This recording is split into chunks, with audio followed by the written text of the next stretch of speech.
Okay guys, this is number 2 video in my 5-day road to the Danish National Championships. I tried to add a little bit length to this one because I think the other one was a little bit short. So this one I'm training back, and my first exercise is front pull down. I usually start with this, or I'll do pull-ups with the overhand grip, of course. But usually I start with the pull downs because I feel like I can get a better contraction in my back. I just feel it a lot better than pull-ups because I'm quite heavy, and if I do pull-ups, I just end up focusing more on lifting myself and not really squeezing the back and getting that feel. And of course, with back, that's what you want to do. You want to try to imagine how the muscles work because you can't really see it. And right there, I'm just having some fun. So that was my first exercise. I always start with some sort of pull down, usually overhand grip. And from there on I went straight into the rows and started with my personal favorite, which is barbell rows. I did 4 sets here. Started 12 reps, pretty decent weight, pretty heavy. Still trying to always do good form. I don't go all the way to the floor, but I bend over pretty good, and you'll see that in this following set.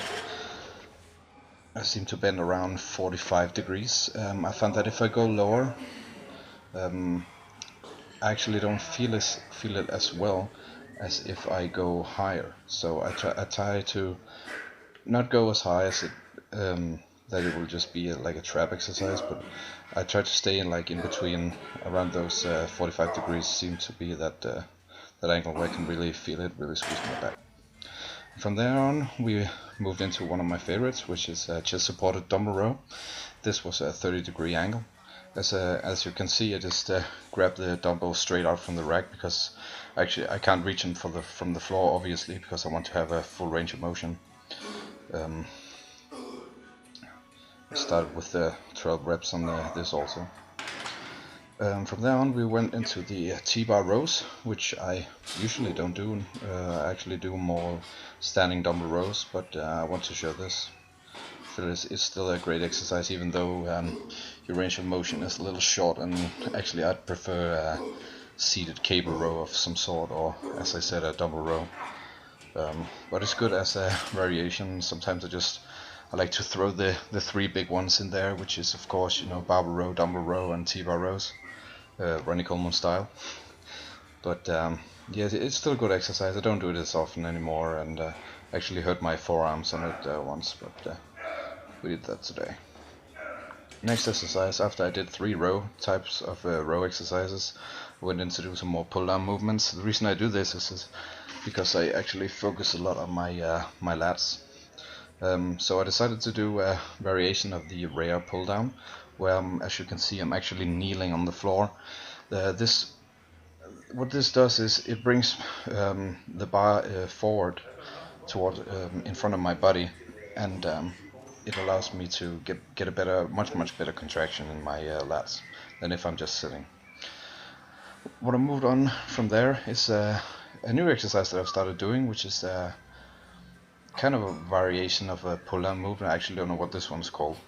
But I'm kneeling on the floor and I'm using a cable crossover, and it's kind of like a pull down, except obviously the handles is more wide. I like to do like a pull down with the 2 separate handles as well, but unfortunately I can't get a full range of motion on our lat machine because the spring set too low. So, and I finished off my back routine with standing pullovers. I almost always finish with this exercise. Maybe I do it with a rope, or as you can see with the bar and this special machine that we just got. It's actually pretty good for this. Sometimes I do pullover with a dumbbell, or I do the pullover machine, but I usually do that very rarely. I finished off this day with the calves. First off, the seated calf raise. I can go pretty heavy on this, but again, it depends on the machine, and when it comes to calves, it really doesn't matter how much rate you move if you can't feel it properly as well. And I did around 4 to 5 sets of that with drop set in the end, and then I finished off with some calf raises in the leg press, pretty high reps as well. did around 4 to 5 sets of that, and I usually do that around every second days. Yeah, I do that. Maybe in the first day I'll do abs, and then I'll do calves. Third day I'll do abs, and then I'll do calves again on the last day with legs. Finished off with some posing just to show you guys what I look like. Obviously, this was filmed about 10 weeks out from the contest, so I'm not looking like I want to look, but it's still pretty decent. So thanks for watching, and I'll keep making more videos since this seemed to get a pretty good support. So thanks for watching, and thanks for the support.